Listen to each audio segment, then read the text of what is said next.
Hi guys, welcome back to the podcast Time Bomb. It's your host Diamond, and today, guys, we have a very heavy and sensitive topic that I'm going to be talking about today. It's just so much going on in this world, and I understand the news right now is heavy and social media is heavy, and I'm not trying to take away anybody's pain. I or anybody's grief. I understand that, and I just want to start the episode off first by sending my condolences to everyone, the victims' families, their friends, everyone, and even people who may have not been in that state when these mass shootings occur. Just sending my condolences and love to everybody, because even though, at least for me personally, I may have not been in those states where these mass shootings have occurred, but it still affected me. It still made me think. It still made me angry and so sad for these victims who lost their life in such a tragic way. And like I said, the best I could do right now is just send my condolences. And this kind of ties into what we're going to be talking about today, which is how to be a good support system to those around you who are grieving loved ones. And I feel like having a support system around you once losing a loved one will make or break you, and will allow you to move forward if you have the right people in your circle, and to allow you to move forward in a positive way. I personally have just experienced some tragedy and loss in my circle. This is honestly what also sparked this conversation of how do you be there for someone? How do you not like be overbearing but still make your presence known, letting them know that you are here for them and you love them, you want the best for them. So that's what we're going to be talking about today. So let's just jump right into it. Okay, so the most obvious thing to do when someone that you know is grieving a loved one that has just recently passed is obviously you send your condolences. And that, in my opinion, it's more out of respect for the person who just had passed. Um, than the family that's grieving. I could be wrong, but that's just how I took it. People also like to cook and bring food over, which is wonderful. People love to what is it called? I was about to say ship or send you flowers with notes. I at the time I had so many flowers when my mom had first passed, and I saw them and everything like that, but I am so grateful that my aunt kept every single note that was on those flowers, because once a couple months or even maybe even like a year had passed, I was able to look back on those notes, and I was able to see how many people loved me and wanted the best for me, and how many people loved my mother, and how much of an impression my mother made in people's life, which felt good to me knowing that, dang, like my mom made a difference in some of these people's lives. My mom had an impact in some of these people's lives, if that makes sense. So I loved the fact that my aunt kept the notes that were sent on the flowers, especially the ones that were meaningful and really had a cute little short message. But other than that, I feel like grieving doesn't just stop after the first couple months of the person passing. Grieving is a forever long, a lifelong thing. It's always, I feel like I'm always grieving, if that makes sense. It's been, if I'm not mistaken, 2019, 2020, 21. So it's been like 3 years since my mother has passed, and I'm still grieving. I'm still grieving the loss of my mother, and I don't feel like that grieving process will ever go away. But since I'm always still grieving, and I'm always in pain, and I said this in one of my last episodes, one of the episodes where I talked about how when things happen in life, the ones who are not experiencing it firsthand feel bad for about a week or two. But after that, their life moves on, and the person who is experiencing this trauma event firsthand is still dealing with that trauma along with the aftermath of that trauma. So, with that being said, it's like, yeah, I understand we're all busy, and I understand we all have our own lives and things going on in our lives, but still check up on those people. Still send a message. Still just say, hey, I'm checking up on you. Hey, I love you. How are you doing? Still, what's it called? Obviously, not too bearing, not too smuggling, but still check up on them after the funeral, after a couple months have even passed after the funeral, because there's not a day that they still don't think about the person they just lost. And to outsiders looking in, it's like, oh well, that was in my case 3 years ago. But 3 years ago, it seems long, but it seems like I just experienced this pain and this grief yesterday. And it still hurts. And like I said, it's a lifelong pain. It's something that you learn to live with. And I definitely do feel like having the right support people and having the right people in your circle would definitely help you, because there have been so many times I had the worst days, like some of the worst days. It wasn't even one, it was multiple. Some of the worst days, but I'm not sure if these people knew that something was telling them to send me a message, but them sending me, or someone sending me a message as simple as this: hey, how are you doing today? I love you. Oh, I'm so proud of everything you've done. Your mom will be da-da-da. Whatever the case have been, because those messages help me continue throughout that day, help me move on to the next day. And everyone's always like day by day, but for me, I'm really like a moment by moment person, because I'm not guaranteed to make it to my house at the end of the night. I'm not guaranteed to wake up the next day. And I don't want to live day by day. I want to live moment by moment. I want to enjoy every single second of life. And people sending those messages when I may have been in a really bad place for, let's say, the first half of the day, and then they send that message, I have a way better evening or early afternoon or late evening, whatever you want to call it. And I just appreciate it, and it doesn't go unnoticed. And I think that's also very, very important. And I also think another thing that's important of helping others who have grieved around you is being conscious and being aware of things. Like, there have been so many situations that people have known that my mother has passed and I no longer have my mother, and they're over here talking shit about their mother or complaining about the littlest things. It's like, when I'm in those situations, I don't say anything. I'm majority of the time quiet, but in the back of my mind, I'm like, if they don't shut up, like, I wish I had those problems. I wish my mother was still here to get on my nerves. Like, you have it good. So that's what I'm saying. Really being like self-aware and self-conscious of it, because there's there are so many people I know who say, like, when people say certain things, they just break down. Like, they don't even like, and I feel for them, because I've done that before, where someone has mentioned something and regarding like parents or regarding mothers, and I just was like, what am I doing? Like, I literally just started crying, because it's like, I understand. I'm not trying to take away anyone's pain, because their pain or their perception is their reality. So it's like, to them, that's hard that their mom is nagging on them and wants this and this from them.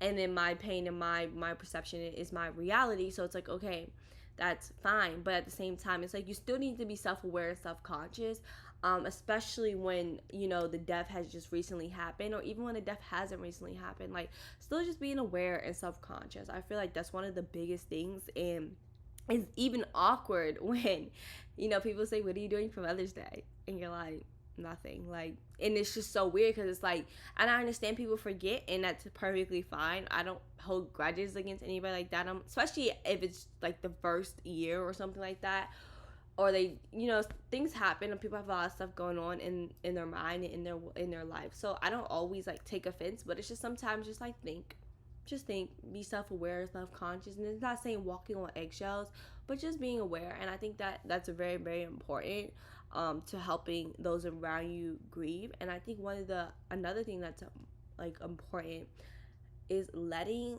those people have their space. And I understand when people die and pass away, everybody wants to retreat and be like all up under you and kiss you and show you love and all this affection, all this tension, and that's fine, and that's wonderful too. But I think people also fail to realize that you still need time by yourself to process what just happened and all the feelings and thoughts that you have right now. And the feelings and thoughts that you have are 100% okay. Like, no one can tell you that you shouldn't feel how you feel. If you want to be angry, you can be angry. If you want to be upset, you can be upset. And that's like one of the major things too. It's like, don't tell somebody that they shouldn't say that, they shouldn't feel that type of way. They have every right to feel that type of way. And I always try to say, like, not to be rude, but it's like, let's just think how you would feel. And even if you haven't experienced this yet, or you probably, some people never experience certain pain, still allow those person to go through those emotions and those feelings and whatever they say is what they say, because that's going to be important in the long run. It's like you gotta run the marathon. You can't just run the sprint, and you gotta play it smart. So it's like, okay, like you just gotta let them do them and let them process everything and say everything, and then so that come 2 years later, like they're still not feeling all those pent up emotions and anger and like all these things that they feel, and that's fine too. And I also feel like allowing people to have their space is very crucial. I know everybody's like, oh, well, they're going to be depressed, or they're going to be suicidal, and they're going to do, like, they're just not going to do anything. They're going to lose weight. They're going to sleep all day. They're going to do da-da-da. And let me just set this straight now, because just because someone sleeps does not mean they're depressed. Just because someone wants to lay in the bed all day does not make them depressed. If you are not a therapist, if you are not a licensed doctor and went to school for it, we should not be self-diagnosing anyone, let alone like yourself. Because who are we? We did not go to school for that. Like, you need to go to school for that. You cannot just say that person is depressed, because maybe they're not depressed. Maybe that's just how they grieve whatever and feel all the emotions that they're feeling, and that's their moment for them to be one-on-one and really just process all their thoughts without anybody interjecting. I really do not like when people like to say, oh, well, you're depressed, or no, those are depression tendencies. You're not a doctor. Your depression may look different than her depression. Depression looks very different in everybody. So our stereotypical depression may not be what their depression is, and that's fine. And I feel like that's another thing. It's like, it really does like piss me off. And even with me, it's like, I'm not depressed, I just need time by myself. And also, I feel like a lot of people don't understand is when you're grieving and someone has just passed and people come over your house, or that everyone wants to be around you, love all the attention, love all the affection. I'm extremely grateful, and I know people who are grieving people are also extremely grateful. But on a normal day, you're not surrounded by that many people. On a normal day, there are not 1,001 people talking and yelling and crying and screaming and, doing this and doing that. It's not. So your social battery is drained. It's extremely drained, because you're not used to being around all these people all the time. You're not used to having to be at your top level, not even your top level, but you're not used to have to always be around and talking and just sitting in the chaos, because that's really what it is, sitting in the chaos and the conversations. You're not used to that, so it is very, very draining. And it's like, I'm not saying I wasn't grateful for it. I'm extremely grateful for it, but that's also another reason why it's important for those who are grieving loved ones to have a moment by themselves. It's needed, because you're constantly getting phone calls, text messages. People are pulling up. People are coming to your house. They're coming to your job, your school. They're sending flowers here. You're getting this. People are cooking. It's like, I'm extremely grateful for everyone that chipped in and came a part of it, but I'm drained. I'm exhausted. I'm tired. So not only are people tired from being around people and talking and crying and screaming and being in a house of people, like laughing and screaming, all this stuff, you're also still tired from grieving. You're also still tired from crying. If I cry, I'll always say this, and my friends know this: if I cry, the day is over. Why? Because once I cry, I'm exhausted. I'm dead. Like, I want to go to sleep. I want to lay in my bed and watch Netflix, watch YouTube. Like, that's how, like, tired I get after I cry. So it's like, sometimes you just need some time to, like, get yourself together, get your thoughts together. And I'm not saying don't pay attention to your friends and don't check up on your loved ones and things along those lines, because I definitely do think this is that period where you're grieving and you're trying to understand what just happened and process everything what happened. You're kind of in like a limbo type of phase where it is easy to slip into depression. And so it's not saying don't pay attention to those people, let them do them. Like, still pay attention to them, but don't nag them and don't tell them that they're depressed. Don't tell them, oh, well, you've been in bed all day. Like, no, like, that's not what you say. You just make sure you're there for them, constantly still checking up on them.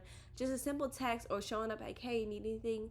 You want me to go get get you some food, or you want me to get you something like from Target, like wherever you're going, like simple things like that to still keep them obviously engaged and still help them. But it's still important to have your, your one-on-one, your peace time.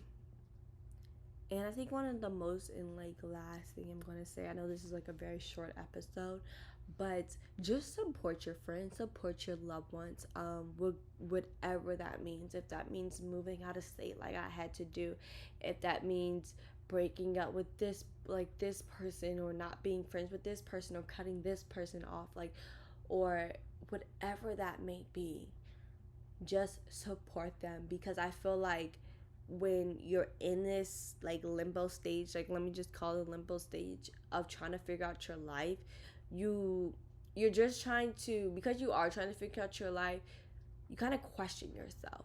So having that support, and that someone to push you along the way and cheer you on is very, very important. Obviously, I'm not saying go support if your friend or family member wants to do a bad thing.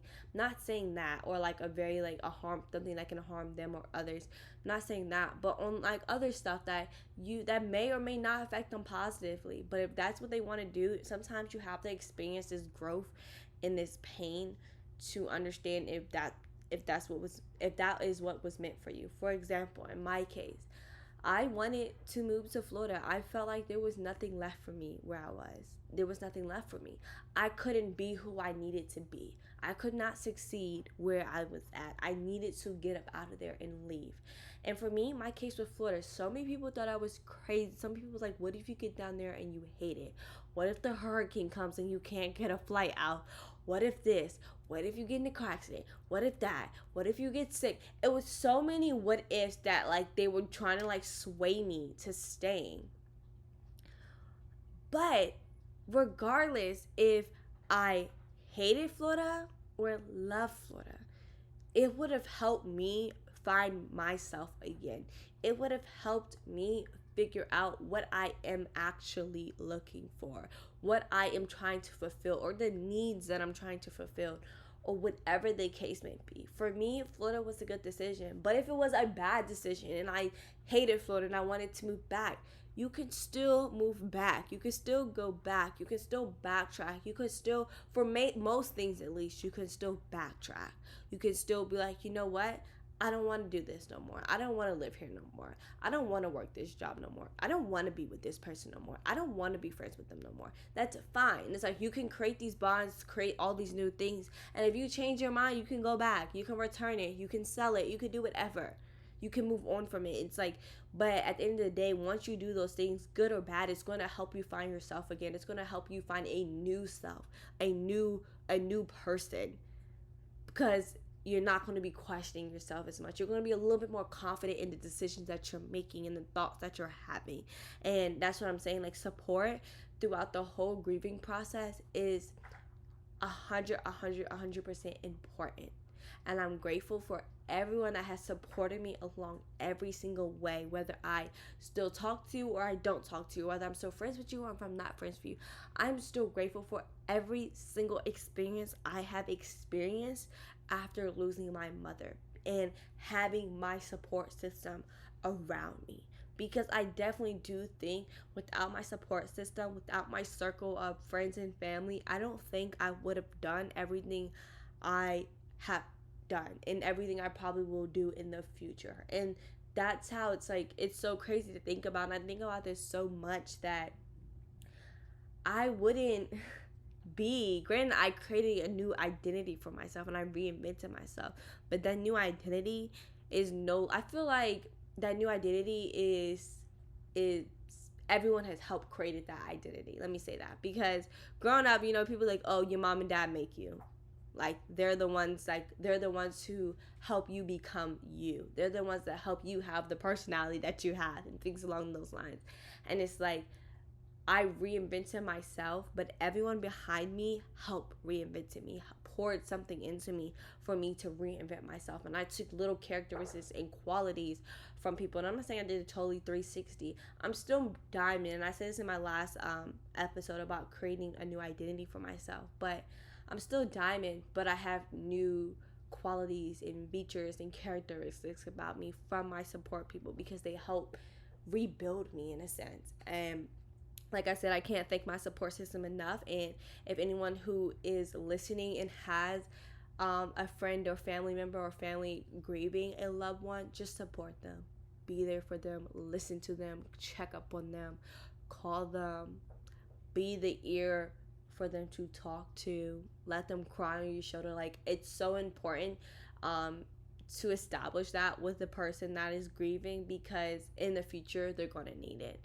And yeah, that is all I have for today. I hope you guys enjoyed today's episode. I just felt like this was very called for me, and just for everything that's going on in this country, in this world, and all the pain and loss that everyone is experiencing right now. So yeah, but you guys can give the podcast a follow on Time Bomb Podcast on Instagram. Once again, you guys can give the podcast a follow on Instagram at Time Bomb Podcast on Instagram. Make sure you guys rate this episode, rate this podcast, follow this episode so you can know every single week when an episode drops. But thanks for listening, guys. I'll talk to you guys later. Bye, guys.